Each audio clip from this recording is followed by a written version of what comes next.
జగన్మోహన్ రెడ్డి ప్రజల్లోకి వెళ్లేందుకు సిద్ధమవుతూ ఉన్నారు.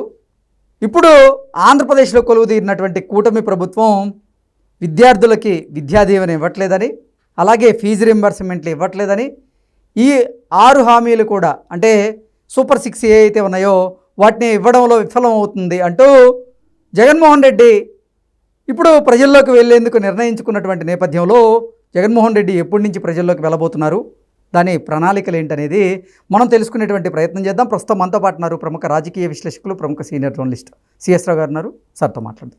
సార్ నమస్తే. సార్ నమస్తే. జగన్మోహన్ రెడ్డి ప్రజల్లోకి వెళ్లేందుకు నిర్ణయించుకున్నారని, ఆయన ఇప్పుడు ప్రభుత్వ విధి విధానాల మీద కూడా పోరాటం చేయబోతున్నారు అనేటువంటి వార్తలు వస్తూ ఉన్నాయి.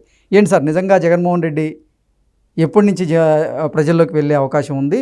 ప్రభుత్వ వైఫల్యాలను ఎలా ఎండగట్టేటువంటి అవకాశం ఉందంటే ఏం చెప్తారు? ఇప్పుడు తప్పులే, ఒక ప్రత్యర్థి నాయకుడిగా ప్రభుత్వం తీసుకునేటువంటి విధానపరమైన నిర్ణయాలు, వాటిలో ఏదైనా లోపాలు ఉంటే వాటిని చెప్పడానికి ప్రజల్లోకి వెళ్ళడం అనేది సహజం, అది తప్పుపట్టాల్సిన అవసరం లేదు. కాకపోతే మనం 2019 నుంచి 2024 వరకు ఏం చేసాము అనే దాని మీద జగన్మోహన్ రెడ్డి గారు రివ్యూ చేసుకోవాలి. ఇప్పుడు ఆయన ఏమంటారు, ప్రధానంగా 6 నెలలు అయిపోయింది చంద్రబాబు గారు ప్రభుత్వం, కూటమి ప్రభుత్వం వచ్చి, ఇప్పటి వరకు విద్యా దీవెన లేదు, విద్యార్థులకి ఫీజు రియంబర్స్మెంట్ లేదు, అమ్మఒడి లేదు. అదే జగనన్న కనుక ఉన్నట్టయితే అమ్మఒడి వచ్చి ఉండేది, తర్వాత విద్యా దీవెన వచ్చి ఉండేది. ఇలా రకరకాల ఆయన నవరత్నాల గురించి చెప్తున్నారు.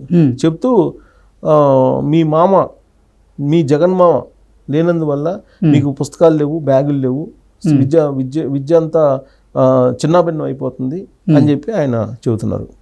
వాస్తవాలు చెప్తే బాగుంటుంది. జగన్మోహన్ రెడ్డి గారి మీద ఇప్పుడు ఎక్కువ మంది వ్యక్తం చేసేటువంటి అభిప్రాయం ఏంటంటే, అబద్ధాలని కళ్ళు ఆర్పకుండా చెప్పేస్తాడు అనేది. నేను చెప్పడం కాదు, సొంత చెల్లెలు షర్మిల గారే చెప్తున్నారు. సొంత చెల్లెలు షర్మిల గారే చెప్తున్నారు. ప్లస్ కంటికి కనపడుతుంది ఆయన చెప్పేటువంటి అబద్ధాలన్నీ కూడా. కంటికి అసలు ఎవరైనా సరే ఆయన మాట్లాడుతున్న దాంట్లో నిజం ఉందా అని ఆలోచిస్తే కనుక నిజం లేదని చెప్పే వాళ్ళ సంఖ్య ఎక్కువ ఉంటుంది. ఓకే, ఇప్పుడు ఆయన ఏమంటున్నాడు, విద్యార్థులకు అసలు డబ్బులు ఇవ్వలేదు, ఈ సంవత్సరం అంతా విద్యా వ్యవస్థ పాడైపోయింది, అదే నేనుంటే కనుక మీ జగన్మామ ఏం చేసినవాడు అని చెప్పి చెబుతున్నాను. ఇప్పుడు ఆయన 3,600 కోట్ల రూపాయలు బకాయి పెట్టాడు. ఎందుకు బకాయి పెట్టాడు 3,600 కోట్లు? ఫీజు రియంబర్స్మెంట్ ఇవ్వలేదనే కదా మోహన్ బాబు అలిగింది. ఆయన సొంత పార్టీ కదా మోహన్ బాబు, చుట్టమే కదా జగన్మోహన్ రెడ్డి గారికి. తర్వాత కాలేజీలో వాళ్ళందరూ అనేక సందర్భాల్లో ఆయన దగ్గరికి వచ్చి కలిసి ఫీజు రియంబర్స్మెంట్ కోసం నానా రకాల ప్రయత్నాలు చేశారు కదా. మరి ఎందుకు పెండింగ్ పెట్టావు?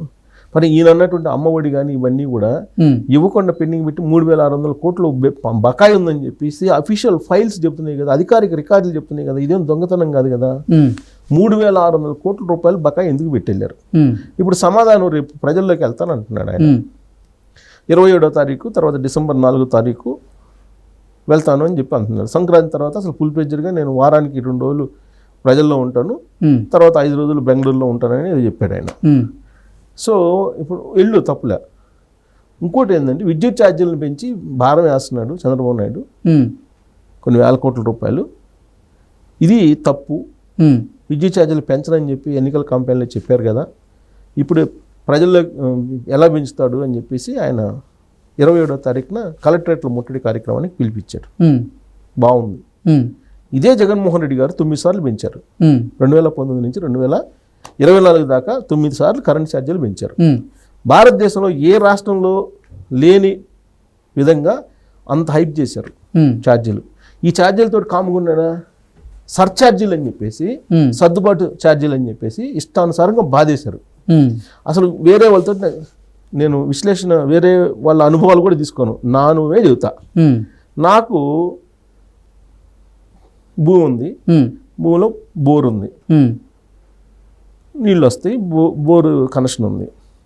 యాక్చువల్గా ఉచిత విద్యుత్తు, వ్యవసాయానికి ఉచిత విద్యుత్తే కదా. తర్వాత ఇంటి దగ్గర మీటర్ ఉంటుంది. ఈ రెండిటికి ఆయన అధికారంలోకి వచ్చిన తర్వాత 2020లో అనుకుంటా, 20లోనే 21లోనూ ఎక్స్ట్రా 1,100 రూపాయలు కట్టమని పంపించాడు. ఎందుకు కట్టాలి అని అడిగితే సర్దుబాటు ఛార్జీలు అని చెప్తున్నారు. ఎందుకు సర్దుబాటు ఛార్జీలు అని అడిగా నేను. ఎవరిని? లైన్ మ్యాన్ని. ఏమో సార్ మీరు ఏఈ తోటి మాట్లాడుకోండి అన్నారు. సార్ ఏఈ నెంబర్ ఇవ్వాలి అంటే ఏఈ తోటి మాట్లాడితే సార్ మీరు ఈ ఎలక్ట్రిసిటీ నష్టాల్లో ఉంది అందుకని కట్టాలి సార్ అంటే దానికి పద్ధతి ఉండాలి కదా, మీ ఇష్టం వచ్చినట్టు బెంచి సర్దుబాటు ఛార్జీలు అని చెప్పి ఎట్టేస్తారు. ఎలక్ట్రిసిటీ నష్టాల్లో ఉంటే మేము ఎందుకు సర్దుబాటు ఛార్జీలు ఏంటి అసలు నాకు అర్థం కాదు. మీరు డిఈ తోటి మాట్లాడుకోండి సార్ అన్న. డిఈ ఫోన్ చేస్తే డిఈ ఏమన్నారు, సార్ ఇవి అందరు కడుతున్నారు మీరేంటి క్వశ్చన్ చేస్తారు, అందరు కడుతున్నారు కదా బిల్లు ఎంత వచ్చిందో అంత కట్టాలి లేకపోతే కరెంట్ కనెక్షన్ బీకేస్తాం అని అన్నాడు. అని అంటే నేను ఎందుకు కట్టాలో నాకు చెప్పండి. ఇప్పుడు నేను ప్రతి నెల బిల్లు కడుతున్నా, ఇంటికి కడుతున్నా, బోర్కి కడుతున్నా, వ్యవసాయ బోర్కి, వాళ్ళు ఏదో నామినల్గా వేస్తారు కొంత, అది కడుతున్నా, మరి ఎందుకు కట్టాలి అని అంటే ఆయన ఏం చెప్పాడు, సార్ ఇంతకుముందు రెండింటికి కలిపి కట్టేవాళ్ళు, ఇప్పుడు దేనికి దానికి విడగొట్టాము, విడగొట్టినప్పుడు వేసేటువంటి సర్వీస్ ఛార్జ్ సార్ అని చెప్పి అన్నట్టు.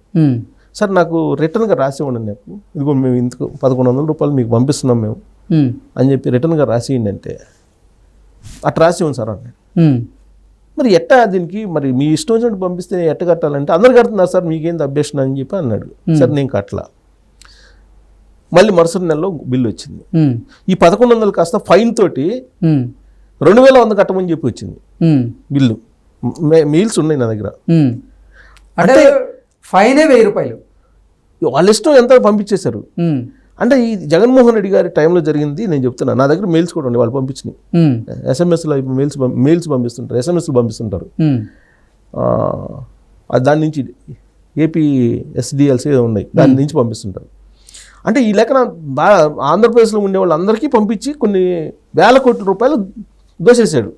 9 సార్లు ఎలక్ట్రిసిటీ ఛార్జ్ పెంచారు. ఈ కాకుండా మళ్ళీ సర్దుబాటు ఛార్జీలన్నీ వసూలు చేశాడు.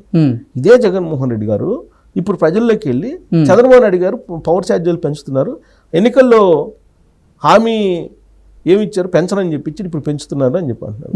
ఇప్పుడు ప్రభుత్వం ఏమంటుంది, జగన్మోహన్ రెడ్డి గారు చేసినటువంటి చేతగాని పని కారణంగా కొన్ని వేల కోట్ల రూపాయలు ఈ బకాయి పడ్డాయి డిస్కంలు, మరి అవి ఎక్కడి నుంచి తీసుకురావాలని వీళ్ళు అంటున్నారు. ఛార్జీలు పెంచకపోతే ఎక్కడి నుంచి వస్తాయి డబ్బులు, అతని చేతగాని పరిపాలన కారణంగా జరిగింది ఇదంతా అని వాళ్ళు అంటున్నారు. ఇప్పుడు ఆయన అంటున్నాడు మీరు ఎన్నికల్లో హామీ ఇచ్చారు పెంచనని, మీరు ఎట్ట పెంచుతారంటున్నారు. ఇదే జగన్మోహన్ రెడ్డి గారు 2019లో మద్య నిషేధం అన్నాడు కదా, ఉద్యోగులకి ఏం చెప్పారు, అన్న అదంతా అన్న మనం ఓపీఎస్ ఓల్డ్ పెన్షన్ స్కీమ్ తీసుకొచ్చేద్దాం అది అన్నాడు కదా. తర్వాత ఏమన్నాడు, ఇంకా అసలు భారతదేశంలో ఎక్కడా లేని ఇంకా పెట్రోల్ డీజిల్ ఛార్జీలోని నేను తగ్గిస్తాను వచ్చిన తర్వాత అన్నాడు. ఆయన ఇంకా పెంచాడు కదా వచ్చిన తర్వాత. ఆయన ఇచ్చినటువంటి హామీల్లో ఏదైనా అమలు చేశాడు, ఆయన పూర్తి స్థాయిలో అమలు చేశాడా జగన్మోహన్ రెడ్డి? మరి ఇప్పుడు ప్రజల్లోకి వెళ్తా అన్నాడు. ప్రజల్లోకి వెళ్తే ప్రజలకు కనుక ఇవన్నీ గుర్తొస్తే జగన్మోహన్ రెడ్డి గారిని అసలు నిలదీయాలి ప్రజలు. ఎట్టొస్తావా నువ్వు, అది ఎట్టొస్తావా, ఏ ముఖం పెట్టుకొని వస్తావా అని చెప్పి అనాలి. రాజశేఖర రెడ్డి గారు కనుక అసెంబ్లీలో రాజేంద్ర ఏ ముఖం పెట్టుకున్నా నువ్వు మాట్లాడేది అని అన్నాడు. అట్టా ప్రజలు నిలదీయాలి జగన్మోహన్ రెడ్డి గారిని. ఏ ముఖం పెట్టుకుని వచ్చావా నువ్వు చేసినటువంటి 2014-2024 పరిపాలన కారణంగా ఈ విధంగా ఉంది అని చెప్పి. అంటే నా అనుభవం నేను ఒకటి చెప్పా, ఈ అనుభవం నాకు తెలిసినంత వరకు చాలా మందికి ఉంటుంది ఆంధ్రప్రదేశ్లో. ఓకే, విద్యుత్ ఛార్జీల విషయంలో ఈయన 27వ తారీఖు విద్యుత్ ఛార్జీల దాని మీద కలెక్టర్ల ముట్టడికి పిలుపునిచ్చాడు ఈయన జగన్మామ, మీ జగన్మామ లేకపోతే చదువులు లేవని చెప్పి చెబుతాడు ఈయన. మరి 3600 కోట్లు బకాయి ఎందుకు పెట్టావు? రేపు 4వ తారీఖు ఈయన దాని మీద ధర్నాలకు పిలిపించాడు. ఈ మొత్తం పిల్లలందరూ వచ్చి విద్యార్థులు, మామ నువ్వు చెప్పావు కదా 3600 కోట్లు, 3600 కోట్లు కట్టు ముందు, తర్వాత చంద్రబాబు నాయుడు గారిని మేము అడుగుతామని చెప్పి నిలదీయాలి ఇన్ని. అంటే అబద్ధాలని కళ్ళు ఆర్పకుండా చెప్పడంలో ఆస్కార్ అవార్డు ఇవ్వారని చెప్పి నేను చెప్పడం కదా, శర్మిల గారు చెప్పారు. అబద్ధాల్లో అవార్డు ఇవ్వాలంటే జగన్మోహన్ రెడ్డి గారికి ఇవ్వాలి ఆస్కార్ అవార్డు అని చెప్పి ఆవిడే ఉంది. సో ఇంకా ప్రజలు నమ్ముతారు అని ఆయన అనుకుంటే, ఆయన ఏం భ్రమంలో ఉన్నారంటే, ఏమనుకుంటున్నారంటే తప్పు లేదు, అనుకోవడంలో తప్పు లేదు. జగన్మోహన్ రెడ్డి గారు ఓడిపోయినందువల్ల మనకి అసలు చాలా కష్టాలు వచ్చినాయని చెప్పి ఫీల్ అవుతున్నారు ఆంధ్రప్రదేశ్ ప్రజలు అని చెప్పి ఆయన ఫీల్ అవుతున్నారు. తప్పులే, ఫీల్ అవటంలో ఎలాంటి తప్పులే. అలాంటి ఫీలింగ్ నుంచి ఆయన బయటికి తీసుకొచ్చే బాధ్యత ప్రజల మీద కూడా ఉంది. ఎందుకంటే అధికారంలో ఉన్న పార్టీతో పాటు ప్రతిపక్షాన్ని కూడా సక్రమంగా పెట్టాల్సిన బాధ్యత కూడా ప్రజలకు ఉంది. రేపు ఇక బయటకు వచ్చినప్పుడు, క్షేత్రస్థాయిలోకి వచ్చినప్పుడు వీళ్ళందరూ నిలదీయాలి ఆయన. 3600 కోట్ల సంగతి ఏంది అని. అలాగే విద్యుత్కు సంబంధించిన నువ్వేం ఒప్పందాలు కుదుర్చుకున్నావు, నీ కారణంగా 30,000 కోట్లు 40,000 కోట్లు భారం పడుతుంది అంటున్నారు. ఇంకో మాట అంటే 1,00,000 కోట్లు అంటున్నారు 25 సంవత్సరాల్లో వీళ్ళు. మరి దాని సమాధానం ఏందని నిలదీయాలి. దానికి సమాధానం చేస్తే జగన్మోహన్ రెడ్డి గారు వెళ్ళొచ్చు. ఇప్పుడు గాంధీ మహాత్ముడు అహింస గురించి చెప్తే వింటారండి. గాడ్సే వచ్చి అహింస గురించి నేను చెప్తాను మీరు వినండి అంటే ఎవరన్నా వింటారా? సేమ్ అదే జగన్మోహన్ రెడ్డి గారి పరిస్థితి. అబద్ధాలు చెప్తాడు ఇతను, నిజాలు చెప్పడు అనేది సామాన్య పౌరుల్లో కూడా వెళ్ళిపోయింది. షర్మిల గారు చెప్తున్నారు కదా, మనం చెప్పడం కాదు.